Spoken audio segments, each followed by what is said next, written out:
Olá, prezado ouvinte, graça e paz. Muito bom dia. Fico feliz em podermos compartilhar desse tempo que o Senhor nos concede para estarmos juntos, meditando na palavra de Deus e começando mais um dia e uma semana sob a sua orientação e a sua direção. Sou o pastor Wilson, da Primeira Igreja Batista, aqui de Marechal Cândido Rondon, e sempre é um prazer desfrutar desta oportunidade que Deus nos concede de compartilharmos desse tempo na presença de Deus. Estamos falando sobre o combate dos gigantes na nossa alma. Já falamos sobre solidão, ansiedade, medo, sobre orgulho, impaciência, sofrimento. E hoje vamos falar sobre o combate ao desânimo. Quero usar o texto de Gálatas capítulo 6, o verso 9, que diz assim: E não nos cansemos de fazer o bem, pois no tempo próprio colheremos, se não desanimarmos. Querido ouvinte, o desânimo parece ter contagiado todo mundo, especialmente nesse tempo de muita agitação, de correria, de compromissos e de muitas notícias cruzadas. Algumas das frases mais comuns hoje em dia são: puxa, gente, eu não tenho mais ânimo para nada. Estou me sentindo tão desmotivado ou tão desmotivada. Se eu pudesse, eu jogava tudo para cima, fugia para bem longe. Estou tão triste, desanimado, sem vontade de orar, sem vontade de buscar a Deus. De fato, entreguei os pontos. Desanimei com a vida, com tudo, não tenho motivação para nada. Talvez você tenha passado por uma experiência assim, ou conhece gente que está numa situação dessas na sua vida. Ou talvez você já se pegou dizendo algo parecido. O desânimo é uma experiência comum a todo ser humano, especialmente em tempos como estes em que nós estamos vivendo. Mas o que é o desânimo? O que é estar desanimado? A palavra já diz bem, desanimado. Em português, o prefixo des significa que aquele ou aquilo que está sendo descrito perdeu a qualidade que o restante da palavra pretende designar. Des ou não mais animado. Então o verbo desanimar vem da negação de animare, que significa dar alma, dar vida, dar movimento, dar entusiasmo, dar vivacidade. Portanto, uma pessoa desanimada é aquela que perdeu a alma, o ânimo, o alento, o vigor, a coragem, a vontade de lutar. E sobre o desânimo, Dwight Pentecost, ele comentou: quando Satanás quer vencer alguém e impedi-lo de combater o bom combate da fé, ele não precisa mandar um inimigo muito forte. É bastante conseguir mudar sua atitude em relação à vitória, pois quando um homem está convencido de que a vitória está fora de seu alcance, já está derrotado. Satanás não gosta de levar os filhos de Deus a um combate aberto. Prefere impedi-lo de entrar no campo de luta, procurando desanimá-los antes de começar. Na luta pela fé, temos que enfrentar todos os dias a batalha contra o desânimo. Ouvi certa vez que alguém foi levado a um ambiente, a um lugar, onde Satanás tinha várias ferramentas à disposição e que poderiam ser compradas, mas tinha uma delas que ele não vendia, que era a ferramenta do desânimo, porque ele usa esta ferramenta para tirar a alma, tirar a vida, tirar o prazer de lutar, a vontade de lutar, a coragem de seguir em frente. De fato, queridos ouvintes, quanta gente não colhe porque desanima ao longo do caminho e para de semear. É tanto que até o senso comum se propõe a escrever a cura para o desânimo. Mas o que fazer para atravessar esse momento em que não temos o controle sobre o que vem pela frente, sobre as situações adversas, sobre as lutas intermináveis? estabelecer uma conexão consigo mesmo para diminuir a ansiedade, testar o que dá certo ou não na nova rotina, estar aberto às novas possibilidades e entender o poder de fazer pouco todos os dias, podem nos ensinar a lidar melhor com a imprevisibilidade. Atitudes simples podem ajudar a diminuir o grau de estresse e ansiedade. Com o autoconhecimento é possível saber o que funciona melhor para cada um de nós. Mas algumas orientações acabam valendo para todos, como, por exemplo, reservar um tempinho para o autocuidado.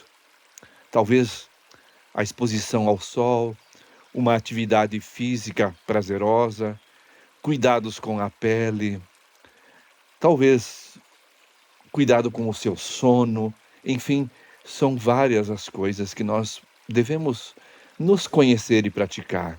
Outro ponto importante é manter a rotina e estabelecer um planejamento diário. Reserve horários para o trabalho, alimentação, relaxamento. A fixar um quadro com as atividades do dia e da semana ajuda muito. Assim visualizamos as conquistas e as pendências. Para outros, a leitura com temas existenciais que nos trazem conforto e esperança. E assim vamos vivendo um dia de cada vez e nos adaptando à nova realidade. Isso é muito importante. Ter a consciência, vamos viver um dia de cada vez. Investir em projetos futuros agora pode acabar gerando mais ansiedade e frustração, mas é importante cultivar os sonhos e a esperança em dias melhores. Não sei se você percebe, mas todo mundo sempre tem alguma receita para o desânimo e os males ou gigantes da alma. E a prescrição sempre envolverá algum tipo de conhecimento de fé. Agora, como surge o desânimo? Como é que ele aparece na nossa vida? O desânimo surge, antes de tudo, com a autoocupação. Uma pessoa se desanima porque ela fixa os seus olhos em si mesma e faz todas as avaliações em termos de seus próprios recursos, suas próprias expectativas, suas próprias forças, seus próprios pontos de vista, os seus próprios sonhos e anseios. Dwight Pentecost escreveu: a pessoa encara todas as situações de acordo com a influência ou a pressão que essas situações têm sobre ela, e estando inteiramente ocupada consigo mesma, ou seja, com os seus anseios, com os seus pontos de vista, com suas avaliações, com as suas expectativas ou com seus recursos, ela começa a se sentir facilmente desanimada, pois sabe que não é suficiente em si mesmo para solucionar qualquer situação. Então, se é verdade que aquele que crê tudo pode, através de Cristo que o fortalece, é verdade também que o Filho de Deus, por si mesmo, nada pode, e tão logo não esteja mais ocupado com Jesus Cristo, mas se ocupe consigo mesmo, ele passa a ser presa fácil do desânimo.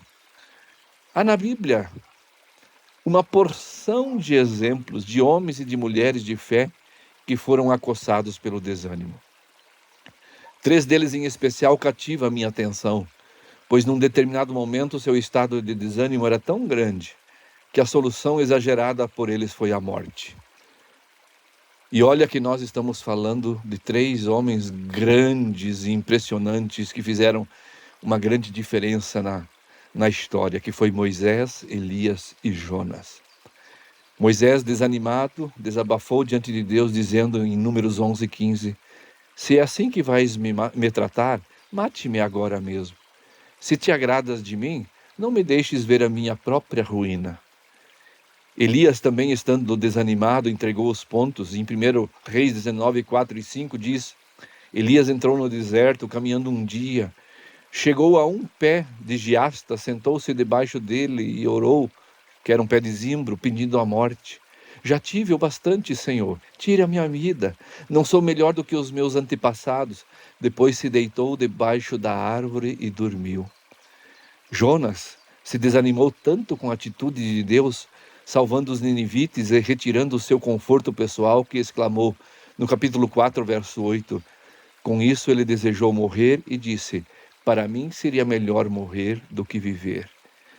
Sabe, prezado ouvinte, o que é mais impressionante em cada um desses 3 episódios do desânimo? Moisés, Elias e Jonas, todos profetas de Deus, homens de Deus, se desanimaram porque estavam com os olhos voltados para eles mesmos. Moisés estava ocupado com os seus recursos pessoais, com aquilo que ele tinha para dar. Em Números 11, 14 e 15 diz: não posso levar todo esse povo sozinho. Essa responsabilidade é grande demais para mim. Se é assim que vais me tratar, mate-me agora mesmo. Se te agradas de mim, não me deixe ver a minha própria ruína. Olha só, desanimou porque estava voltado para si próprio, para a sua própria responsabilidade, enquanto que a responsabilidade era de Deus. Era de Deus levar o povo e não de Moisés. Elias, além da fraqueza física, dispunha de grande fraqueza física e espiritual, pois estava ocupado com autopiedade e com todas as suas qualidades pessoais. 1 Reis 19:10 diz: tenho sido muito zeloso pelo Senhor, o Deus dos exércitos. Os israelitas rejeitaram a tua aliança, quebraram os teus altares e mataram os teus profetas à espada. Eu sou o único que sobrou e agora também estão procurando me matar. Olha só, ele estava tão ocupado com a sua autopiedade, achando que ele era, o que tinha o controle nas mãos e que podia fazer as coisas acontecer. Na verdade, era Deus que estava tendo controle nas mãos. Jonas estava também ocupado consigo mesmo, com seus planos, sua reputação, e soube que precisava abrir mão do seu conforto pessoal, e ele não assim o quis. Sempre que nossos olhos, prezado ouvinte, o nosso foco, a nossa atenção se voltam para nós, ou seja, para os nossos anseios, os nossos pontos de vista, as nossas avaliações pessoais, as nossas expectativas, as nossas forças, os nossos recursos, não é de se admirar que acabamos vencidos pelo desânimo e pela frustração.